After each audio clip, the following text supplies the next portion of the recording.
Hello friends, welcome to Inatta foods. இன்றைக்கி நம்ம இனட்டா ஃபுட்ஸில் பார்க்க போகிற recipe lemon rice. Lemon rice நமக்கு தெரிஞ்ச ரெசிபி தான் அப்படின்னு வீடியோவை ஸ்கிப் பண்ணிட்டு போயிடாதீங்க. இந்த ரெசிபியை ஃபுல்லாக பாருங்கள். இதில் நிறைய டிப்ஸ் சொல்லியிருக்கேன். இது நார்மலாக நம்ம வெரைட்டி ரைஸ் செய்கிறத விட உங்களோட லெமன் ரைஸ் நார்மலாக செய்கிறத விட கூடுதல் சுவை கொடுக்கும்.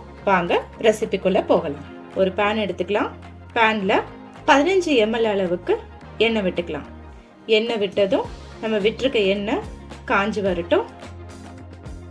1/4 டேபிள் ஸ்பூன் கடுகு, 1/2 டேபிள் ஸ்பூன் உளுந்தம் பருப்பு, 1/2 டேபிள் ஸ்பூன் கடலை பருப்பு, ஒரு 10 மிளகு எடுத்துக்கலாம். காய்ச்சிட்டு இருக்க இந்த எண்ணெயில விட்டுக்கலாம்.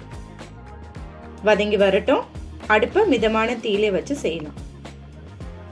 இப்போ இந்த கலவைகளோட நம்ம ஒரு 10 பல் பூண்டு எடுத்துக்கலாம். 3 வரமிளகாய், கொஞ்சமா கருவேப்பிலை, 2 பச்சை மிளகாய் ஒடிச்சு எடுத்துக்கலாம்.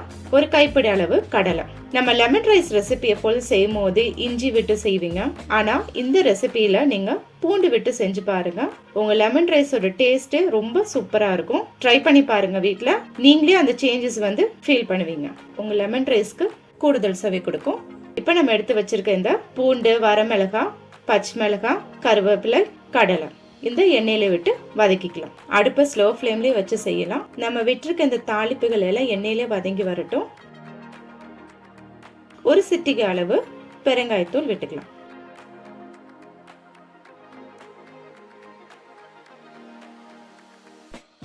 இப்போ ஒரு 1/2 டேபிள் ஸ்பூன் உப்பு விட்டுக்கலாம்.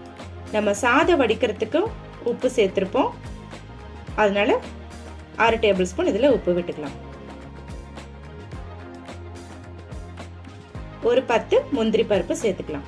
முந்திரி பருப்பு சேர்த்து செய்யும் போது இந்த கடலை, முந்திரி பருப்பு இதெல்லாம் சேர்த்து செய்யும் போது நம்ம லெமன் ரைஸ் சாப்பிடும் போது ஒரு கிரன்ச்சி டேஸ்ட் கிடைக்கும். 1/2 டேபிள் ஸ்பூன் மஞ்சள் பொடி விட்டுக்கலாம். ஒரு கிளறி கொடுத்துக்கலாம். உப்பு செக் பண்ணி பார்த்துக்கலாம். தேவைப்பட்டுச்சுன்னா உப்பு சேர்த்துக்கலாம். இப்போ இந்த ஸ்டேஜில் பார்த்தீங்கன்னா உப்பு கொஞ்சம் கரிச்ச மாதிரி இருக்கணும். அப்போதான் நம்ம ரைஸை போட்டு கிளறும் போது நம்ம லெமன் ரைஸ்க்கு உப்போட டேஸ்ட் கரெக்டாக இருக்கும். ஏன்னா நம்ம கிளறினதுக்கு அப்புறம் உப்பு போட்டோம்னா அது சார்ந்து வராது. அதனால அந்த ஸ்டேஜில் செக் பண்ணி பார்த்துக்கோங்க. நான் 1 கப் அளவு ரைஸை வடித்து எடுத்து வச்சுருக்கேன். ரைஸில் 1/2 டேபிள் ஸ்பூன் உப்பும் ஒரு சொட்டு எண்ணெயை விட்டு வடித்து எடுத்து வச்சுருக்கேன். நம்ம ஒரு சொட்டு எண்ணெய் விட்டு வடிக்கும் போது நம்ம ரைஸ் இந்த மாதிரி உதிரி உதிரியா கிடைக்கும். ஆறுன ரைஸா போடுங்க, சுடு சாதத்தை போட்டுற வேண்டாம். இப்போ இந்த எண்ணெய் கலவைகளை ரைஸை விட்டுக்கலாம். ரைஸை விடும் போது மொத்தமா போட்டுறாதீங்க, கொஞ்சம் கொஞ்சமா ரைஸை விடுங்க.